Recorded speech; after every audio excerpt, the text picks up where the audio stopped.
Another prehistoric giant is making waves across the internet. And no, it is not a theropod, sauropod, or even a dinosaur. It is not a mammal, nor one of the famous marine reptiles that usually dominate the discussions of the ancient oceans. This time, the spotlight belongs to something far stranger, and in many ways unexpected. According to a new 2026 study published in American Association for Advancement of Science, some of the earliest known octopuses may have grown to colossal sizes and risen to the highest levels of the Cretaceous food web. G'day everybody, I'm your host, bringing you another fossil video, and this one arguably involves one of the largest invertebrates to have ever been proposed. As always, make sure to like and subscribe to the channel, and comment down below your favorite marine animal.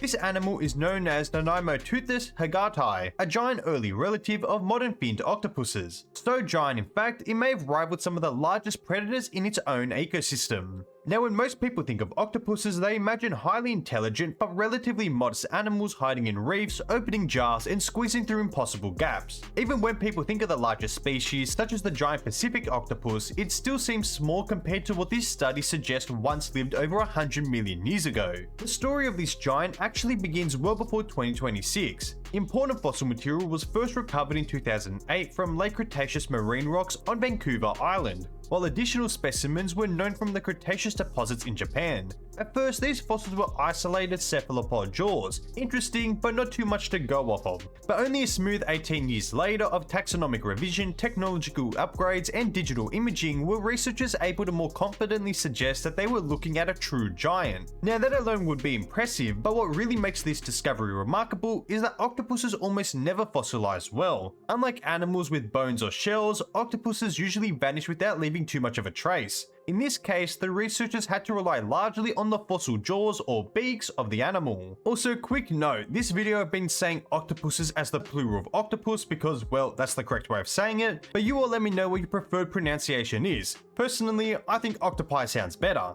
Anyways, on the positive side, the jaws are pretty informative. In living cephalopods, beak size usually correlates strongly with body size, which, yeah, that makes sense on paper. The larger mat that you have, it should be expected that the bigger your body will be. This allowed paleontologists to estimate the scale of this extinct animal. Through the researchers' methods, they were able to estimate that Nanaimoteuthis may have reached a mantle length of roughly 1.6 to 4.4 meters, or 5.2 to 14.4 feet. Now, for the mantle length, for those of you that may not be aware, is the measurement of the main body from the tip to the eyes. But I'm sure all of you are here for its total length. How truly big was this animal? Well, this octopus may have grown between 6.6 to 18.6 meters in length. Now, for my American mates watching, that is 21 to 61 feet in length. Absolutely gigantic, as it would dwarf the famous giant squid by quite a bit. The article compares its larger size to other marine animals, and the seeming difference is evident. However, just because it is seemingly bigger in stature does not mean it is heavier. I mean, the colossal squid, which can reach over 10 meters or 33 feet in length, are regarded as the heaviest living invertebrate species today. However, they still weigh under a ton in weight. So while physically looking quite massive as a result of their tentacle length and its fins,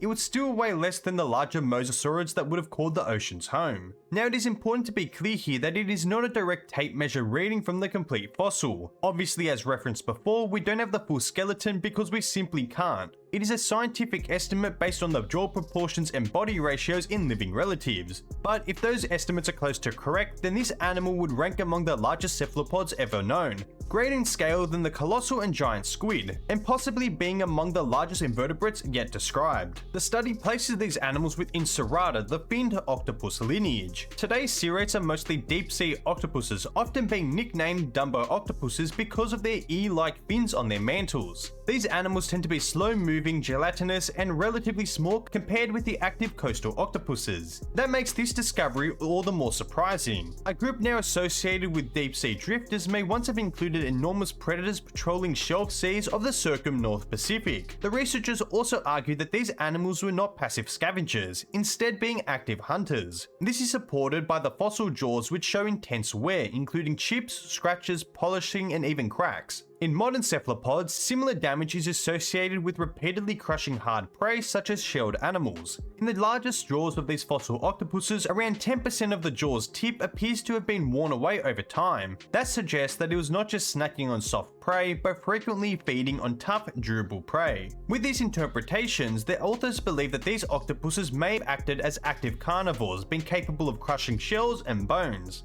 However, I am not going to be so hasty to say that this means they were tangling with adult mosasaurs, as I personally don't think that would actually go well for them. But I believe it does suggest that they would have occupied a high trophic level and may have competed with major vertebrate predators in the same ecosystem.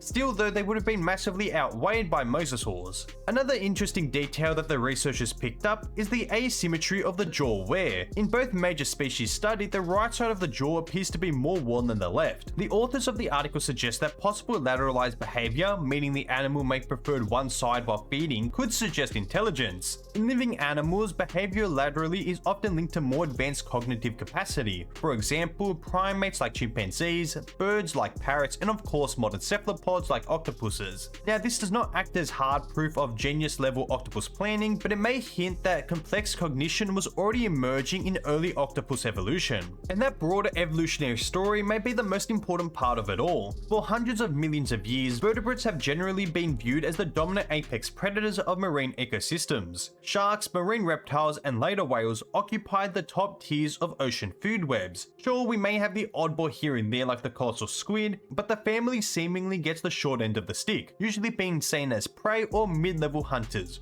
rarely as the top dogs. This study challenges that picture by proposing a giant octopus that would have briefly entered the same ecological niche. Now, as exciting as this all is, we all need to be very cautious. Paleontology has a long history of dramatic size estimates later being revised and downsized when new material or new measurement methods come to light. Look what has happened to Spinosaurus dinosuchus and of course the dunk over the years. This octopus is not safe from the same treatment, and of course, since it is primarily known from jaws, not complete bodies, proportions must be reconstructed, and at times it means overestimations occur. The methods used are reasonable and grounded, however there is such a big size range provided that it's hard to be confident. Additionally, the cephalopod paleontologist Christian Klug believes that the larger size estimates are on the extreme side, and I have seen other people debating the smaller sizes to be more reasonable. So if it is something to remember, there are 3 things in life that are for sure, that being death, taxes, and prehistoric animal sizes being anything but stable. Still, even holding that caution high, the core interpretations from this study is pretty sweet if you ask me. We potentially have a giant intelligent octopus that would have been hunting smaller marine reptiles. Clearly, the oceans of the late Cretaceous continuously get more and more unique. Alongside the dominant mosasaurs, plesiosaurs, giant sharks, and predatory fish, there may have also been a gigantic octopus armed with a crushing beak, powerful arms, and quite cognitively impressive behavior. And with that, we've reached the end of the video, and I hope you've all enjoyed. Let me know if you prefer this style being a bit less formal and shorter, or do you prefer the longer versions? Anyways, make sure to like and subscribe, and I'll catch you all in the next video. See ya, mates.